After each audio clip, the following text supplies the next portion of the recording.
Hello friends, आज की इस वीडियो में हम बात करेंगे भारत सरकार अधिनियम 1935 के बारे में तथा साथ ही इससे संबंधित इंपॉर्टेंट फैक्ट एवं क्वेश्चन पर डिस्कस करेंगे जो आपकी आगामी प्रतियोगी परीक्षाओं में काफी यूजफुल साबित होंगे। तो शुरू करते हैं अपने टॉपिक को। आज का हमारा मुख्य टॉपिक है भारत सरकार अधिनियम 1935। काफी इंपॉर्टेंट टॉपिक है और इस टॉपिक से आगामी प्रतियोगी परीक्षाओं में क्वेश्चन आने की पूरी संभावना बनती है और इस टॉपिक से क्वेश्चन भी पूछे जाते हैं हर एग्जाम्स में।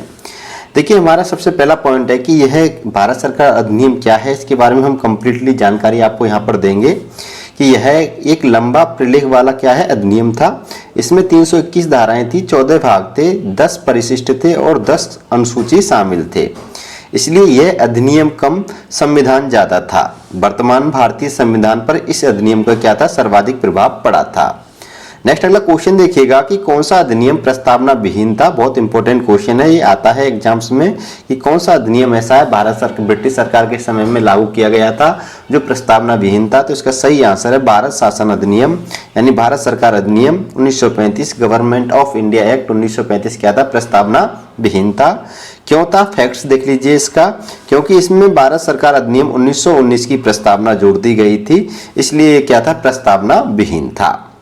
नेक्स्ट अगले पॉइंट में देखिएगा कि भारत में संघीय सरकार की स्थापना का प्रस्ताव किस अधिनियम में था। इंपॉर्टेंट क्वेश्चन है, संघीय सरकार की स्थापना का जो प्रस्ताव था वो कौन से अधिनियम में लाया गया था। तो इसका सही आंसर है भारत शासन अधिनियम 1935 में, जिसको भारत सरकार अधिनियम 1935 भी कहते हैं।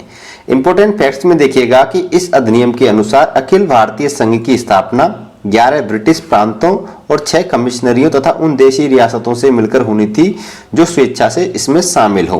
तो ये बात याद रखनी कि 1935 के अनुसार जो अखिल भारतीय संघ बन रहा था उसमें कुल कितने ब्रिटिश प्रांत शामिल थे, 11 ब्रिटिश प्रांत थे और 6 कमिश्नरी क्षेत्र थे। इसके अलावा कोई भी देशी रियासत इसमें स्वेच्छा से शामिल हो सकती थी। नेक्स्ट अगला क्वेश्चन अगले पॉइंट में इसमें फैक्ट में देखिएगा कि जब देशी रियासतों को कहा गया कि वे स्वेच्छा से इसमें शामिल हो, तो इस प्रकार देशी रियासतें क्या है, इस संघ में शामिल नहीं हुई थी। अतः यह प्रस्ताव मूर्त रूप ना ले सका, यानी यह प्रस्ताव पारित नहीं हो सका था। नेक्स्ट अगला क्वेश्चन है कि भारत शासन अधिनियम 1935 के द्वारा प्रांतों में किस प्रकार की शासन व्यवस्था स्थापित की गई थी। तो इसका सही आंसर है स्वायत्त शासन व्यवस्था यानी प्रांतीय स्वायत्तता स्थापित की गई थी। ये क्वेश्चन बहुत इंपॉर्टेंट है, इस पे भी डबल स्टार लगा लीजिएगा, क्वेश्चन आ सकता है एग्जाम्स में। नेक्स्ट अगला क्वेश्चन है हमारा कि भारत शासन अधिनियम 1935 के द्वारा केंद्र और प्रांतों में शक्तियों का विभाजन किस स्वरूप में किया गया था। तो इसका सही आंसर है जो केंद्र और प्रांतों में शक्तियों का विभाजन है वो 3 सूचियों में किया गया था और 3 सूचियों के नाम है संघ सूची। संघ सूची में क्या थे, 59 विषय शामिल थे।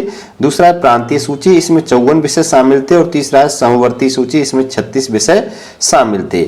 इसके अलावा अवशिष्ट विषय सहित कुछ आपातकालीन अधिकार किसको दिए गए थे, वायसराय को सौंपे गए थे। ये बात आपको याद रखनी है। यानी भारत शासन अधिनियम के द्वारा केंद्र और प्रांतों की शक्तियां 3 सूचियों में निहित थी। तीनों सूचियां आपके सामने है, संघ सूची, प्रांतीय सूची और समवर्ती सूची। संघ सूची पे क्या था, केंद्र का अधिकार था। प्रांतीय सूची पर प्रांतों का अधिकार था और समवर्ती सूची पर क्या था, संघ और प्रांत दोनों मिलकर क्या बना देते, कानून बना सकते थे। इसके अलावा कुछ और विषय थे जिनको अवशिष्ट विषय कहते थे और कुछ आपातकालीन अधिकार थे। ये किसके अंडर में रहे थे, वायसराय के अंडर में रहे थे 1935 के अधिनियम के अनुसार। नेक्स्ट अगला क्वेश्चन है कि प्रांतों में द्वैत शासन प्रणाली को किस एक्ट के द्वारा समाप्त कर दिया गया था। इंपॉर्टेंट क्वेश्चन है, 1935 के एक्ट के द्वारा प्रांतों में द्वैत शासन प्रणाली को समाप्त कर दिया गया था। क्योंकि द्वैत शासन प्रणाली क्या है, 1919 के एक्ट के द्वारा प्रांतों में लगाई गई थी और 1935 के द्वारा इसको क्या कर दिया गया था, समाप्त कर दिया गया था। और लियोनिड कार्टिस क्या थे, द्वैत शासन के जन्मदाता थे। ये बात भी आपको याद रखनी है। उन्होंने अपनी पुस्तक डायरकी में इसका विस्तृत वर्णन किया है। नेक्स्ट अगला क्वेश्चन देखिएगा कि किस अधिनियम के द्वारा केंद्र में द्वैत शासन की स्थापना की गई थी। तो इसका सही आंसर है 1935 के अधिनियम के द्वारा। ये क्वेश्चन भी इंपॉर्टेंट है, तो याद रखना है कि प्रांतों में जो द्वैत शासन था उसको समाप्त किया गया था 1935 के एक्ट के द्वारा, लेकिन केंद्र में द्वैत शासन लगा दिया गया 1935 के एक्ट के द्वारा। ये बात भी आपको याद रखना है। तो द्वैत शासन व्यवस्था से संबंधित जो क्वेश्चंस बनते हैं जितने भी इंपॉर्टेंट हैं एग्जाम्स में पूछे जाते हैं। नेक्स्ट अगला क्वेश्चन है कि द्वैत शासन प्रणाली की असफलता जांच समिति का अध्यक्ष कौन था। तो इसका सही आंसर है सर अलेक्जेंडर मूडी मैन। क्या थे, द्वैत शासन प्रणाली की असफलता की जांच समिति के क्या थे, अध्यक्ष थे। नेक्स्ट अगला क्वेश्चन है कि संघीय यानी फेडरल न्यायालय की स्थापना किस अधिनियम के द्वारा की गई थी। Very very most important question है, एग्जाम्स में खूब पुटअप होता है ये। तो संघीय न्यायालय या फेडरल न्यायालय जिसको हम बोलते हैं, इसकी स्थापना की गई थी भारत शासन अधिनियम 1935 के द्वारा। इससे संबंधित कुछ इंपॉर्टेंट फैक्ट्स हैं, वो अवश्य देखिएगा कि जो संघीय न्यायालय है, फेडरल न्यायालय था, इसकी स्थापना 1935 के अधिनियम के तहत हुई थी। कहाँ पे की गई थी? दिल्ली में की गई थी। अवस्थित कहाँ पर है? दिल्ली में। इसके सदस्य कितने थे? तो एक इसमें मुख्य न्यायाधीश था, 6 अन्य सदस्य थे। मुख्य न्यायाधीश तथा अन्य जो सदस्य थे उनकी नियुक्ति कौन करता था? सम्राट करता था। सम्राट के द्वारा की गई थी उनकी नियुक्ति। और ये इसने कार्य कब से प्रारंभ किया इस फेडरल न्यायालय ने? तो 1 अक्टूबर 1937 से इसने अपना कार्य प्रारंभ कर दिया था। इसने अपना कार्य सुचारू रूप से संचालित कर दिया था। इसका क्षेत्राधिकार प्रारंभिक, अपीलीय और परामर्शदात्री तीनों रूपों में था। इसके प्रथम मुख्य न्यायाधीश सर मॉरिस गुएयर थे और तथा जो प्रथम 6 अन्य सदस्य थे, उन 6 सदस्यों में 2 भारतीय भी शामिल थे, जिनके नाम है जस्टिस M.R. जैकब और जस्टिस M.S. सुल्तान। ये सभी की सभी पॉइंट इंपॉर्टेंट है, इनको अवश्य याद करिएगा। नेक्स्ट अगला क्वेश्चन देखिएगा कि भारत शासन अधिनियम 1935 के द्वारा कितने प्रांतों में विधानसभा का गठन किया गया था? तो मैंने अभी बताया था 11 ब्रिटिश प्रांत थे और 6 कमिश्नरी क्षेत्र थे। तो 11 ब्रिटिश प्रांतों में क्या किया गया था? विधानसभा का गठन किया गया था। इसके अलावा भारत शासन अधिनियम 1935 के द्वारा कितने प्रांतों में द्विसदनीय विधानमंडल स्थापित किया गया था? तो 6 प्रांतों में किया गया था। ये बात आपको याद रखनी है। वो 6 प्रांत कौन कौन से थे? बिहार, बंगाल, असम, संयुक्त प्रांत, बंबई, मद्रास। इन 6 प्रांतों में क्या था? कमिश्नरी क्षेत्र थे। इनमें द्विसदनीय विधानमंडल स्थापित किए गए थे, जबकि जो 11 ब्रिटिश प्रांत थे उनमें विधानसभा स्थापित की गई थी, गठित की गई थी भारत शासन अधिनियम 1935 के द्वारा। नेक्स्ट अगला क्वेश्चन है कि भारत परिषद का अंत यानी भारत परिषद को समाप्त किस अधिनियम के द्वारा किया गया था? इंपॉर्टेंट क्वेश्चन है ये भी। तो भारत शासन अधिनियम 1935 के द्वारा क्या किया गया था? भारत शासन अधिनियम भारत परिषद को क्या कर दिया गया था? समाप्त कर दिया गया था। नेक्स्ट अगला क्वेश्चन देखिएगा कि 1935 के अधिनियम के बारे में किसने कहा था कि यह अनेक ब्रेकों वाली इंजन रहित गाड़ी है? इंपॉर्टेंट क्वेश्चन है ये भी। तो इसका सही आंसर है जवाहरलाल नेहरू ने कही थी ये बात 1935 के अधिनियम के विषय में। इंपॉर्टेंट है, इस पे भी स्टार लगा लीजिएगा। तीनों पॉइंट हैं, तीनों पे स्टार लगा लीजिए। इंपॉर्टेंट है, आने की संभावना रखते हैं। नेक्स्ट अगला क्वेश्चन है कि भारत शासन अधिनियम 1935 को गुलामी का अधिकार पत्र किसने कहा था? इंपॉर्टेंट क्वेश्चन है। सही आंसर है पंडित जवाहरलाल नेहरू ने कहा था। और इसको अनेक ब्रेकों वाली इंजन रहित गाड़ी भी कहा था पंडित जवाहरलाल नेहरू ने। किसने कहा था कि भारत शासन अधिनियम को पूर्णतः सड़ा और मूल रूप से बुरा? किसने कहा था? तो इसका सही आंसर होगा मोहम्मद अली जिन्ना ने। नेक्स्ट अगला क्वेश्चन देखिएगा कि कौन से कथन भारत सरकार अधिनियम 1935 के बारे में सही हैं? देखिए, पहला कथन है कि 1935 की जो अधिनियम था उसमें क्या था कि सांप्रदायिक प्रतिनिधित्व का प्रावधान था। ये बात सही है।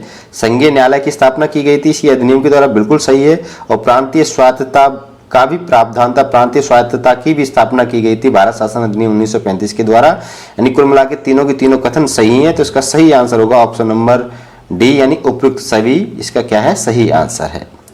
नेक्स्ट अगला क्वेश्चन है कि किस एक्ट के द्वारा एक all India federation Akhil Bharatiya संघ तथा प्रांतीय स्वायत्त प्रथा स्थापित हुई थी? तो इसका सही आंसर है 1935 के गवर्नमेंट ऑफ इंडिया एक्ट के द्वारा एक अखिल भारतीय संघ की स्थापना की गई और प्रांतीय स्वायत्तता की भी स्थापना हुई थी 1935 के एक्ट के द्वारा। नेक्स्ट अगला क्वेश्चन देखिएगा कि किस विधान में सर्वप्रथम अनुसूचित जातियां शब्द प्रयुक्त हुआ था? इंपॉर्टेंट क्वेश्चन है। तो 1935 के गवर्नमेंट ऑफ इंडिया एक्ट में अनुसूचित जाति शब्द का सबसे पहले उल्लेख हुआ था, यानी शेड्यूल्ड कास्ट यानी SC शब्द का सबसे पहले प्रयोग हुआ था 1935 के गवर्नमेंट ऑफ इंडिया एक्ट में। इंपॉर्टेंट है, स्टार लगा लीजिएगा, क्वेश्चन आ सकता है। नेक्स्ट अगला क्वेश्चन है कि किस अधिनियम में महिला मतदाताओं के अनुपात को बढ़ा दिया गया और विधानसभा में उन्हें आरक्षित सीट दी गई थी? तो ये 1935 के अधिनियम में यह व्यवस्था की गई थी। इंपॉर्टेंट है ये भी। सबसे इंपॉर्टेंट क्वेश्चन ये वाला है कि भारतीय रिजर्व बैंक, ठीक है, की स्थापना किस अधिनियम के द्वारा की गई थी? वेरी वेरी मोस्ट इंपॉर्टेंट है, इसमें डबल स्टार लगाइएगा कि भारतीय रिजर्व बैंक की स्थापना किस अधिनियम के द्वारा हुई थी? तो इसका सही आंसर 1935 के अधिनियम के द्वारा की गई थी। नेक्स्ट अगला क्वेश्चन देखिएगा कि 1935 के अधिनियम के द्वारा 4 कथन है, उनको पढ़िएगा कि 1935 के अधिनियम के द्वारा सिंध को बंबई प्रांत से पृथक किया गया था, उड़ीसा को नए प्रांत के रूप में गठित किया गया था, बरार को शासन की दृष्टि से मध्य प्रांत का हिस्सा बनाया गया था, बर्मा को भारत से अलग किया गया था। यानी ये चारों की चारों जो बातें हैं ये 1935 के अधिनियम से संबंधित हैं और चारों की चारों कथन 1935 के अधिनियम के बारे में सत्य जानकारी देते हैं। तो इसका सही आंसर होगा उपरोक्त सभी कथन क्या हैं, सत्य हैं। ये थी दोस्तों 1935 के साथ भारत सरकार अधिनियम 1935 के बारे में संपूर्ण एवं इम्पोर्टेंट सेलेक्टेड जानकारी। वीडियो पसंद आई तो वीडियो को लाइक करिएगा, शेयर करिएगा। आप अपने चैनल पर नए हो, चैनल को सब्सक्राइब अवश्य करिएगा, क्योंकि ऐसे कंटेंट हम आपके लिए लाते रहते हैं। फिर मिलेंगे नेक्स्ट अगली वीडियो में, तब तक के लिए अलविदा, बाय बाय।